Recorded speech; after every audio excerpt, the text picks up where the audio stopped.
पूर्णमदः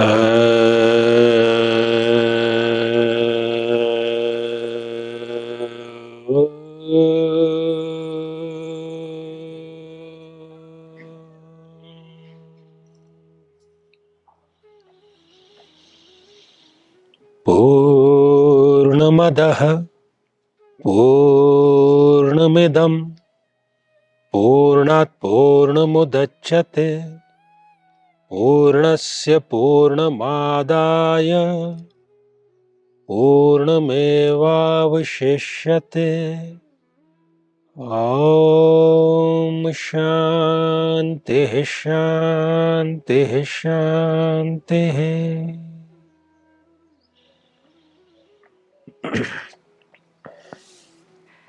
गुरुदेव, गुरु को गोविंद अर्थात ईश्वर से भी महान बताया गया है। आखिर ऐसा मानने का क्या कारण है?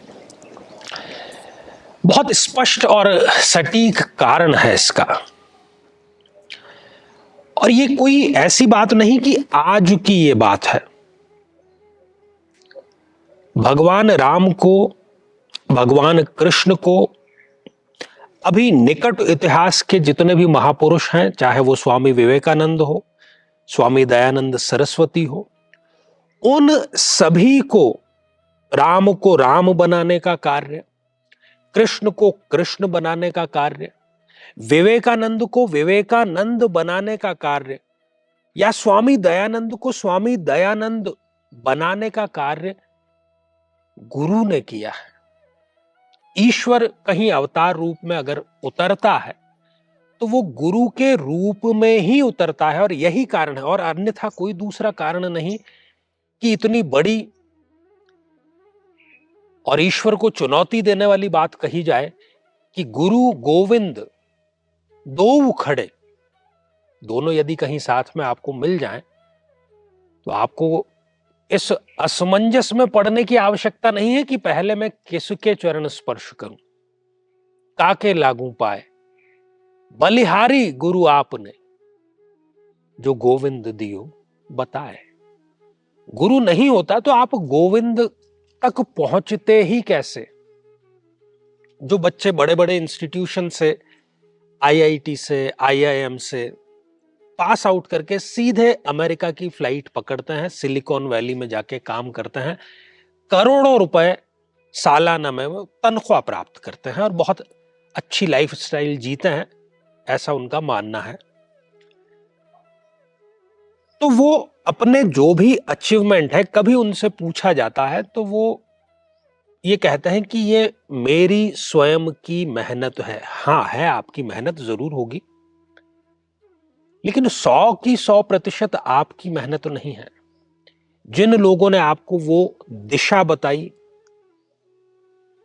मार्गदर्शन किया कि ये ऐसे ऐसे करके तुम सिलिकॉन वैली पहुंचोगे, उनका बड़ा भारी योगदान है, नहीं तो आप सीधे नहीं पहुंच सकते थे। तो गुरु जो है वो मार्ग है, वो रास्ता है। गोविंद या ईश तत्व मंजिल है। मंजिल पर पहुंच करके केवल सुस्ताना है, केवल अपनी मेहनत के गीत आलापने हैं, केवल अपनी विजय गाथा गानी है, वहां आनंद नहीं है। आनंद तो आपको रास्ते में ही आएगा, आनंद तो आपको मार्ग में ही आएगा, आनंद केवल गुरु तत्व में ही आएगा। इसीलिए ईश से भी महान गुरु को बताने की जो बात शास्त्र कहते हैं, और जीवन चलने का नाम है। अथक कई करोड़ों योनियों से हम 84 लाख योनियों से होते हुए यहां तक पहुंचते हैं, और गुरु कृपा तो मिल जाती है। यदि आपके पिछले जन्मों के कुछ अच्छे कर्म हैं, कुछ अच्छे संस्कार हैं, तो योग्य गुरु का आप पर दृष्टिपात हो जाएगा, उसकी चेतना का एक अंश आपको प्राप्त हो जाएगा। लेकिन उसके आगे की जो शिष्यत्व की साधना है, वो फिर भी आपके ही कंधे पर रहेगी। वो आपकी ही जिम्मेदारी रहेगी।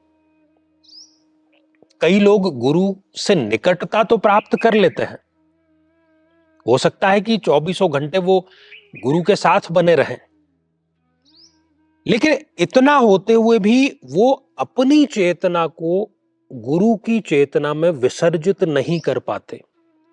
केवल निकटता महत्वपूर्ण नहीं है, ये तो फिजिकल निकटता है, नहीं भी होगी तो भी चलेगा। गुरु आपसे करोड़ों किलोमीटर दूर भी बैठा है, तब भी वो अपने अमृतत्व की वर्षा आपके ऊपर कर सकता है, इसमें किसी प्रकार का कोई संशय नहीं है। जो गुरु के बिना रह ही ना सके,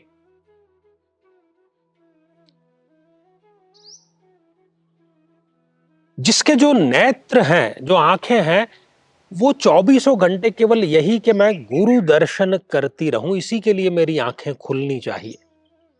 मेरे जो कान हैं वो केवल गुरुवाणी सुनने के लिए ही हैं, अनर्गल कुछ वार्तालाप सुनने के लिए नहीं है।